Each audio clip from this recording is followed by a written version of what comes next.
2 de la tarde, 10 minutos. Les damos la bienvenida a esta emisión de Contacto Directo de viernes 12 de julio de 2024. Sean bienvenidos, bienvenidas a esta emisión que siempre llega a ustedes con información de servicio, con información que esperamos sea de su interés. Mi nombre es María Camila Sánchez y saludo a mi compañera Gloria Morat. Gloria, bienvenida. Feliz cierre de semana. Ay, feliz cierre de semana, María Camila. Sí, muy entusiasmado. Yo a todos los colombianos que veo en mi camino siempre tienen una cara de felicidad y siempre preguntan lo mismo, ¿no? Ay, Ay, sí. Dios mío, ¿qué ganemos este domingo?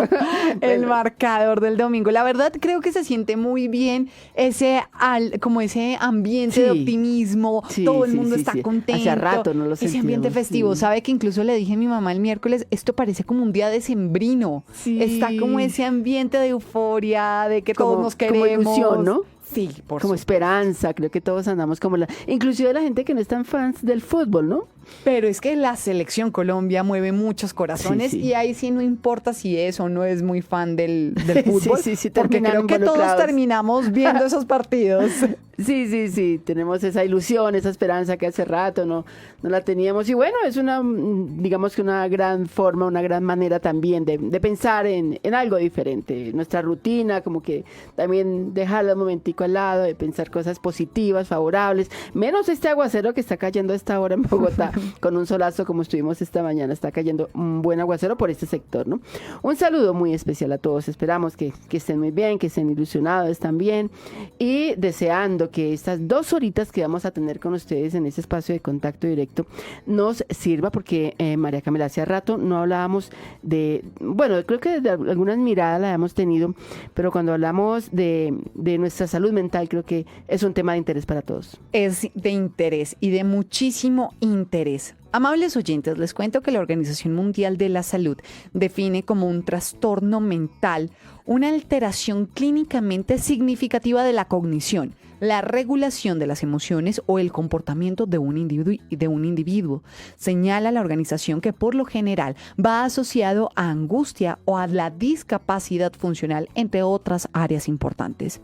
Hay muchos tipos diferentes de trastornos mentales. También se denominan problemas de salud mental, aunque este último término es más amplio, señala la OMS, y abarca los trastornos mentales, las discapacidades psicosociales y otros estados mentales asociados a una angustia considerable, a la discapacidad funcional o el riesgo de conducta autolesiva. Pues justamente hoy queremos abordar este tema, entendiendo un poco qué son los trastornos mentales y cómo se pueden llegar a manifestar en una persona, en un joven, cómo un trastorno mental puede tener una raíz desde la infancia, desde la sexualidad, desde lo laboral e incluso cómo tal vez a lo largo de la vida nunca se presentó un trastorno mental, sino solamente se presentó hasta la adultez. Por eso queremos darles la bienvenida, amables oyentes, y es un gusto poder saludar al doctor Julio César Pineda. Él es psicólogo con especialización y maestría en psicología jurídica con énfasis en las áreas de la educación, con reconocimiento en mediación, resolución de conflictos y habilidades en estrategias pedagógicas. Él es docente de psicología y enseñanza de la disciplina, sus fundamentos, procesos cognitivos, psicología del desarrollo y personalidad. Doctor Julio César, gracias por acompañarnos. Bienvenido, buenas tardes. Muy buenas tardes, María Camila y Gloria. A nombre de la Fundación Universitaria de San Mateo y a nombre propio, pues te doy muchísimo el agradecimiento por esta invitación. Muchas gracias a usted, doctor Julio César, por acompañarnos. Y quiero iniciar esta conversación preguntándole qué es y qué no es un trastorno mental, porque como lo decíamos, la Organización Mundial de la Salud nos da una descripción amplia, pero hay que enfatizar que no todo es un trastorno mental. ¿A qué nos referimos cuando hablamos de un trastorno mental? Bueno, por ejemplo, aquí en Colombia, cuando hablamos de trastorno mental, usualmente nos referimos más a un manual de desórdenes o trastornos mentales que se llama el DSM, y vamos en la versión 5. El DSM-5 pues establece aquellos elementos que se pueden considerar como trastornos, cuáles son sus características y cuáles son sus síntomas. Entonces, cuando nosotros presentamos algún tipo de situación y a partir de un proceso terapéutico con un psicólogo clínico, evaluamos todos esos elementos y vemos que cumple con la sintomatología planteada en ese trastorno, pues podríamos llegar a decir que una persona puede llegar a tener un trastorno. Trastornos que se pueden presentar en la niñez, en la infancia, en la adolescencia, en la adultez, en el adulto mayor. Por ejemplo, lo que hemos escuchado hablar de la hiperactividad. ¿Qué significa la hiperactividad? Y cuando hablamos de un trastorno, hablamos, por ejemplo, de trastornos, lo que tiene que ver con digamos que la esquizofrenia, o cuando hablamos de una psicosis, o cuando hablamos de un trastorno afectivo bipolar, o cuando hablamos en un adulto mayor lo que significa un Alzheimer o que significa un Parkinson. Entonces, en ese sentido podemos estar hablando que son elementos que afectan nuestra salud mental directamente, y que en ese sentido podemos trabajarlo desde un contexto terapéutico clínico, o incluso hay que trabajarlo directamente con un contexto psiquiátrico. Muy bien. Pero, sí. pero también podemos llegar a presentar situaciones que nos pueden afectar nuestra salud mental, pero que no es constante.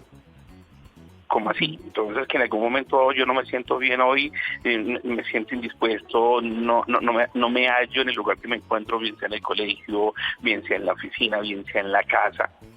Pues de pronto que esa sintomatología que se esté presentando me está afectando, pero yo no lo puedo categorizar de pronto como ansiedad o depresión, pero sí Claro. es algo que me puede estar afectando. Entonces, esos elementos también son importantes que nosotros evaluemos y trabajemos, porque si eso no se aborda a tiempo, fácilmente a posteriori se puede convertir en un trastorno.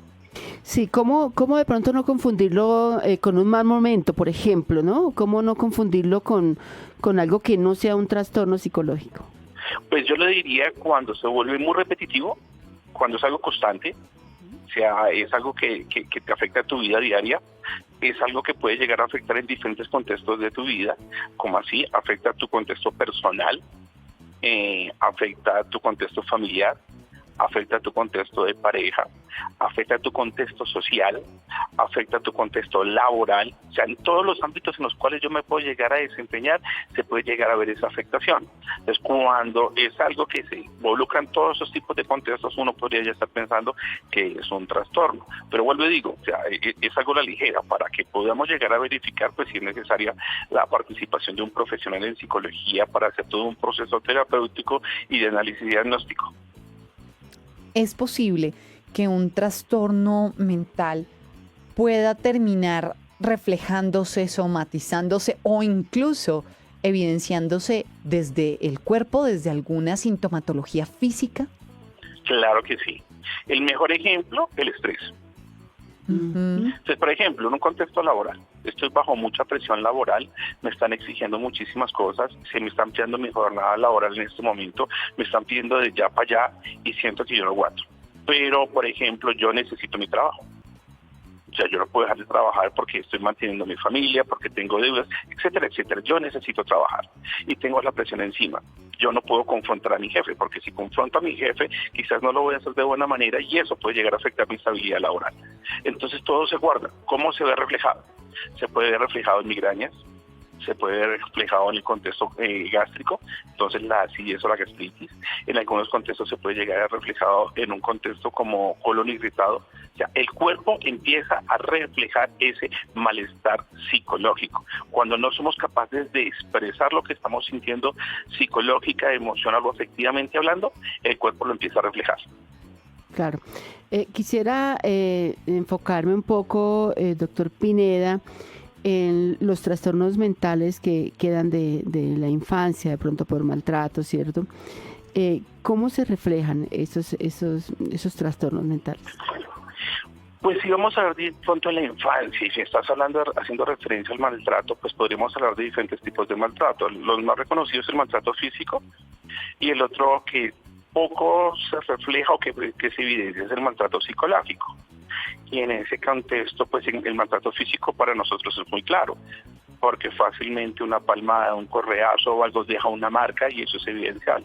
Pero cuando no estamos hablando de eso, sino estamos hablando de un elemento mucho más fuerte y mucho más poderoso, que es la palabra no te deja ningún reflejo físico, pero todo sí queda enmarcado en la mente.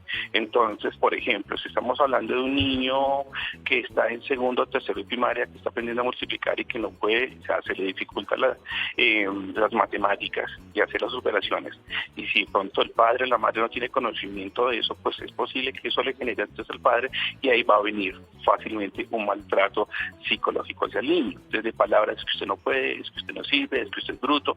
Ese tipo de elementos pues obviamente van a afectar directamente al menor. Que se genere un trastorno inmediatamente ahí, posiblemente no, pero eso sí puede llegar a afectarse a futuro. ¿Cómo lo vamos a ver a futuro?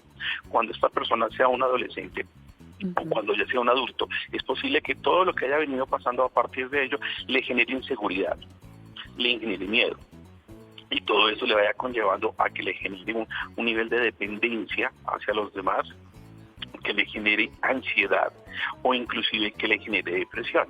¿Por qué? Porque siente que no sirve, que no funciona, que no se ubica en un contexto específico.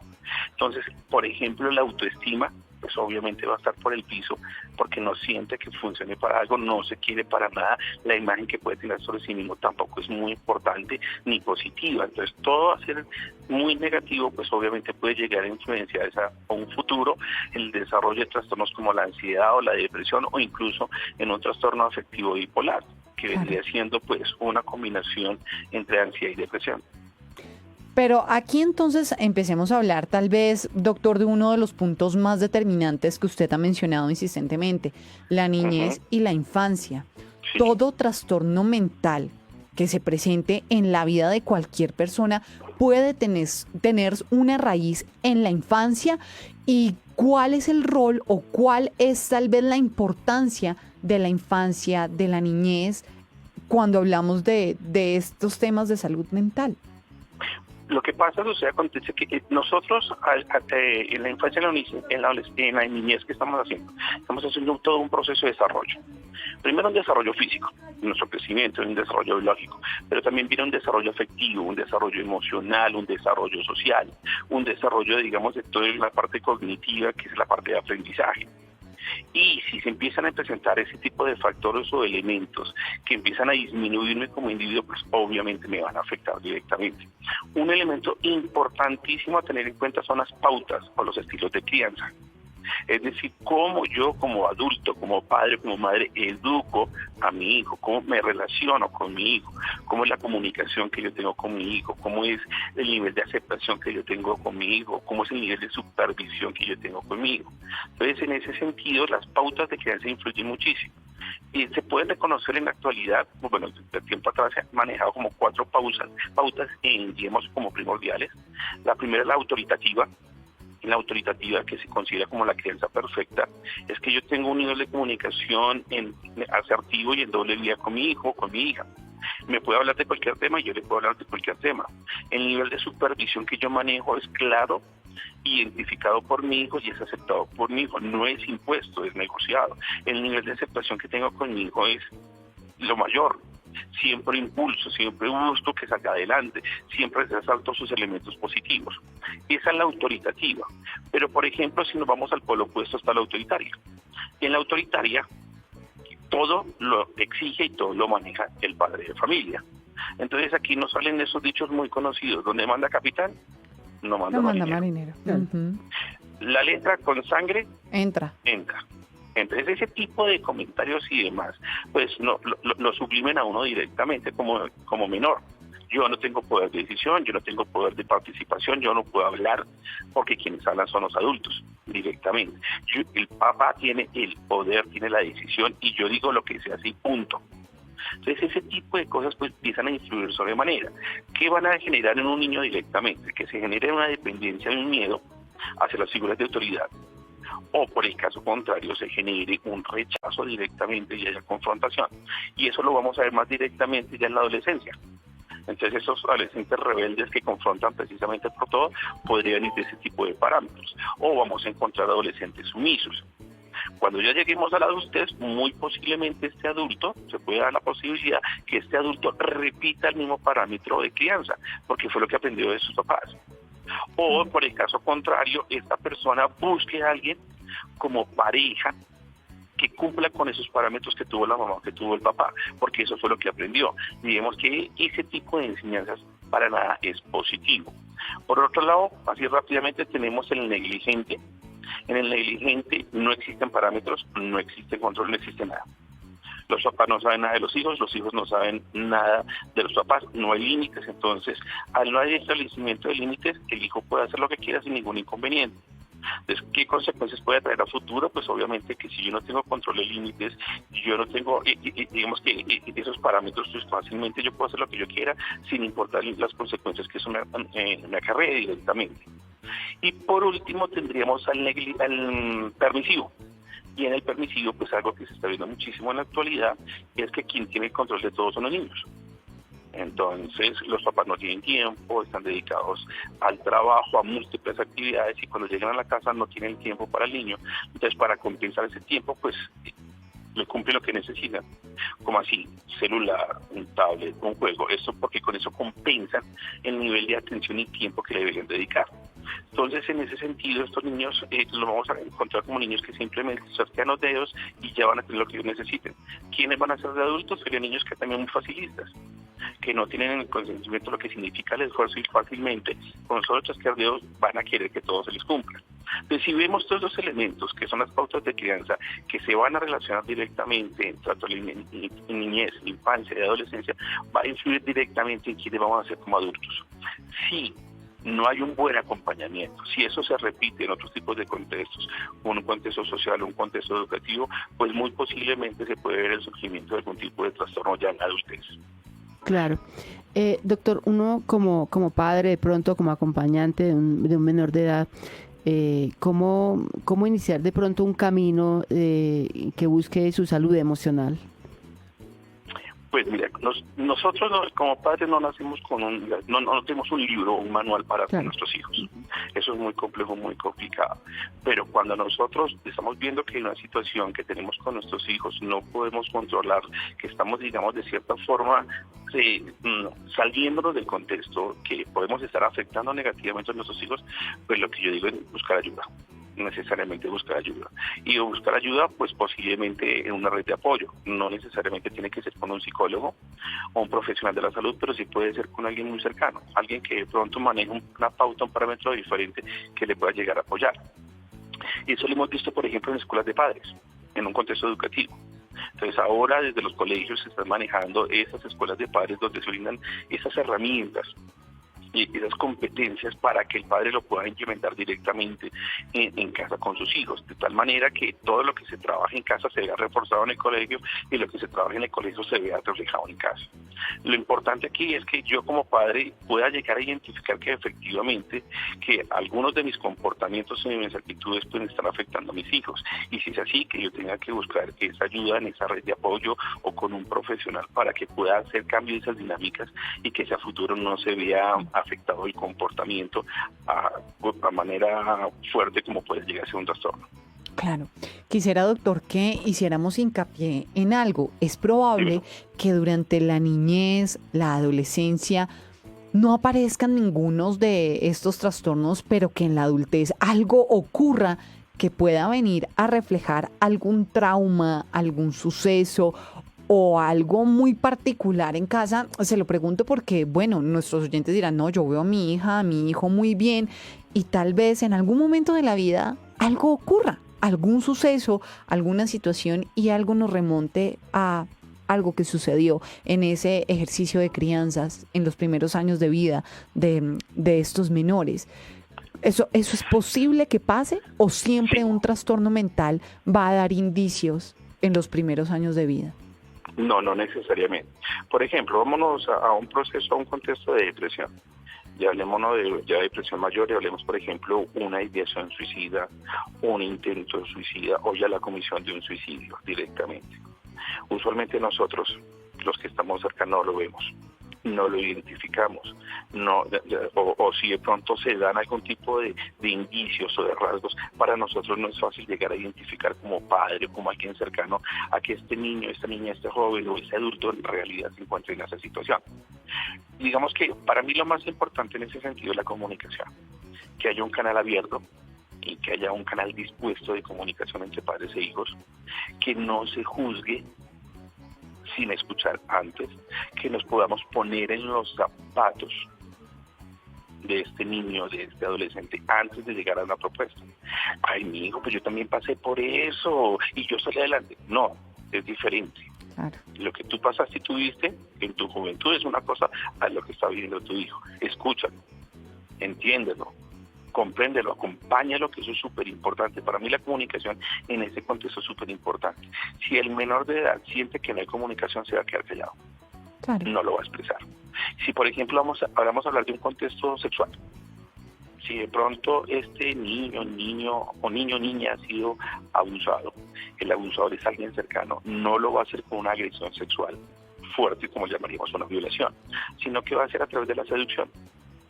Y muy posiblemente va a generar un enamoramiento. Y eso es un proceso largo con el menor de edad. Y pues cuando ya ha logrado tener el acto sexual directamente con el niño, no va a ser, como decía, como una violación, sino una forma consensuada de tal manera que el niño o la niña no lo vea como algo malo. Y cuando este niño o niña tenga claridad de lo que sucedió, no va a poder decirlo. ¿Por qué no lo va a poder decir? Porque se va a sentir culpable. ¿Por qué? Porque se puede sentir culpable, pero ¿por qué lo viene diciendo hasta ahora? ¿Desde cuándo viene pasando? ¿Hace 2 años y se esperó 2 años? ¿O porque quizás le gustó? ¿Porque estaba enamorado o estaba enamorada? Entonces todos esos elementos influyen en culpa. La culpa es mía, la culpa es mía, la culpa es mía, y eso influye a que este niño o esta niña se queden callados. Y eso puede pasar en otro tipo de contextos. Entonces para mí es importante que tenemos un canal de comunicación muy amplio, que podamos hablar de cualquier tipo de temas, que no existen temas tabús en ese contexto, porque eso le va a permitir al menor hablar con tranquilidad, con calma y poderse expresar. Y en la misma medida como responda el padre o la madre o el adulto que esté acompañando, pues este joven va a ver, sí, me está respondiendo como yo necesito, y es posible que siga hablando. Si no responde de la forma que ellos quieren, si se van a sentir juzgados, si se van a sentir criticados, si se van a sentir señalados, se van a cerrar. Y digamos que esa es una situación que es muy compleja, es muy complicada, porque como les decía, no tenemos esas herramientas como adultos para comprender lo que está sucediendo. Y me parece que eso es un elemento súper importante que se tiene que trabajar a nivel social, en nuestra cultura, en nuestra sociedad, enseñar cómo manejar ese tipo de pautas y parámetros con nuestros hijos, para que ellos tengan esa claridad, esa convicción de poder expresar cualquier cosa y que nosotros no los vamos a atacar, que los vamos a apoyar, que los vamos a acompañar en todo lo que ello significa. Cuando un menor recibe ese tipo de atención tempranamente, se pueden hacer muchos procesos, incluso en un contexto terapéutico, para que el efecto que se genere en ese momento no sea tan fuerte como cuando ya se pueda llegar a presentar a una adultez, cuando han pasado 10, 15, 20 años y que ya la persona empieza a vivirlo directamente, que ya el proceso es mucho más complejo, y en esos contextos ya podríamos estar hablando fácilmente de un trastorno. Qué importante eso, y sobre todo, decir que recordar lo que usted nos acaba de decir, buscar siempre ayuda profesional. Me parece que no dejar estos casos en personas que a veces nos sentimos como autorizados, pero resulta que no. Es mejor siempre buscar un experto. Lo decíamos y lo hemos dicho siempre, hoy en día hay que buscar psicólogos, hay que buscar psiquiatras, y eso nos ayuda y nos da un camino, una luz en una enfermedad mental. Hay que hacerlo sin pena, sin escondernos, sin tapujos, sin nada. La Organización Mundial de la Salud lo ha dicho, esto es una pandemia y también debemos cuidarnos de eso. Así que pues me parece que la recomendación del doctor Julio César Pineda ha sido muy, muy importante hoy, y pues desearle a él que tenga una bonita tarde, que nos haga fuerza el domingo también, y que muy seguramente lo molestaremos más adelante, doctor Pineda. Muchas gracias. María Camila y Gloria, muchísimas gracias. Sí, con placer, aquí desde el programa de psicología de la Fundación Universitaria de San Mateo, pues presto a lo que puedan llegar a necesitar mucho más adelante, y tienes toda la razón, este domingo con la camiseta apoyando a nuestra selección. Sí, señor, muchas gracias. El doctor Julio César Pineda, psicólogo con especialización y maestría en psicología jurídica, nos ha acompañado hoy para abrir este tema, ¿no? Los trastornos mentales, no hay que escondernos, no hay que eludirlos, hay que enfrentarlos y buscar siempre un apoyo, una ayuda. Son las 2 de la tarde, 34 minutos, hacemos una muy corta pausa y volvemos.